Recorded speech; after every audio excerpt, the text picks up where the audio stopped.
welcome to the Trinity Teachers Studio. I'm Sandy Jenkins. Today's conversation will jump the shark of our usual format. We have not one but three teachers who have once had aspirations of going into show business. They are Saul Isaacson, Amita Mehta, and Kara Siegel.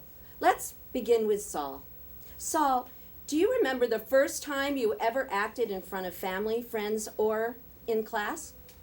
Well, I'm trying to remember. My roots reach deep in show business. I've jumped the shark many times. Let's see. Back in 6th grade, there was an assembly I did in front of my elementary school. I did many of the teachers.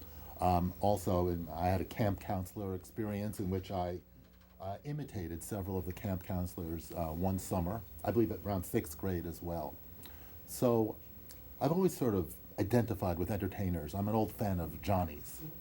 Well, would you mind reenacting something that maybe you did to entertain the camp counselors back at camp? Yes, painful though that may be, I'll try it again.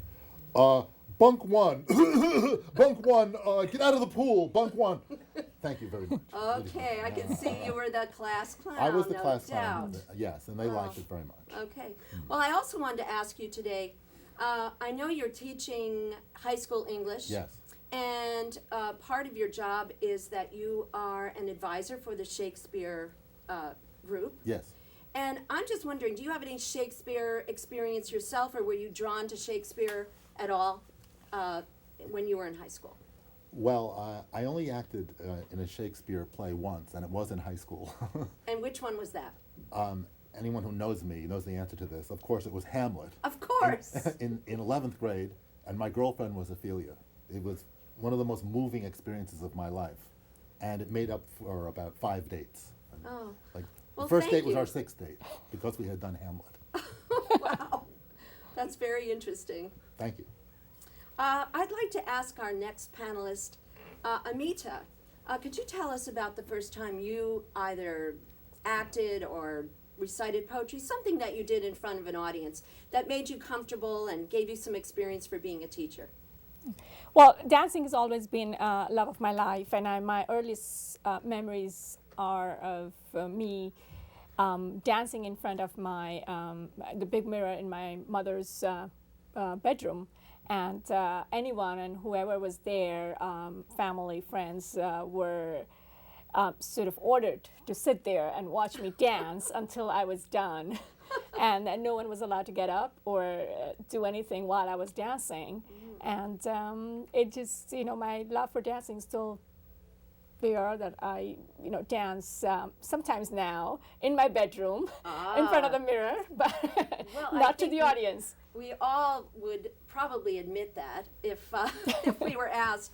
Did you have any formal training in dance? Yes, I did actually. I think in about when I was in 3rd grade, that's when I started learning one of the Indian classical dance form from southern India. It's called Bharatanatyam.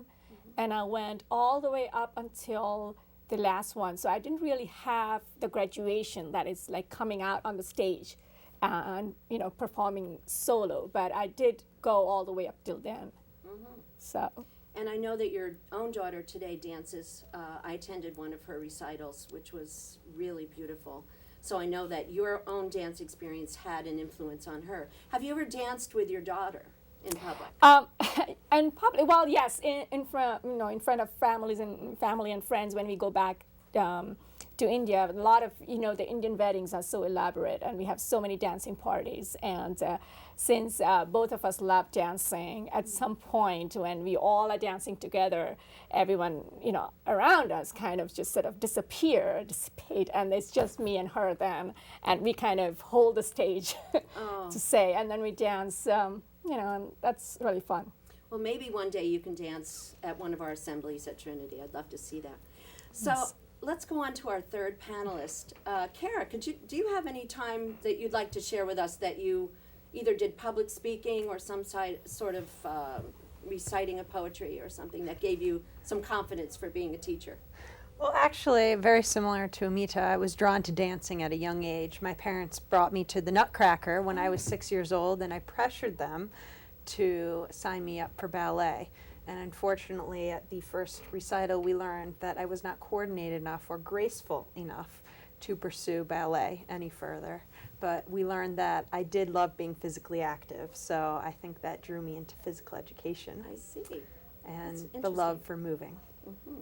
Well, thank you. I wanted to thank all of our panelists today. Amita, perhaps, do you have anything you'd like to share? Maybe a movement with your hand to end our assembly today? Could you show us something that, some movement of your hand that? Well, the one that really sort of comes to mind right away, and which is one of the hardest one to sort of pick up, is the neck movement that all the Bharatanatyam dancers do, and it's just kind of holding your neck up and then just, and then your eyes are supposed to move, the direction of your head moves, and it's one of the most important movement that you will do in that dance form.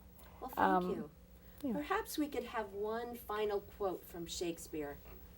Is there anything, a quote that comes to mind, Saul, about today's experience here in the TV studio? I like the way our true characters are coming across in this little mini program. So let me say what Hamlet said to his mother. Seems, madam, I know not seems, because we're not seeming today, we're being real. Oh, perfect. Beautiful. Well, I would like to say that this has been a wonderful experience to learn more about all of you and about your public speaking and experience. And that's all the time we have today.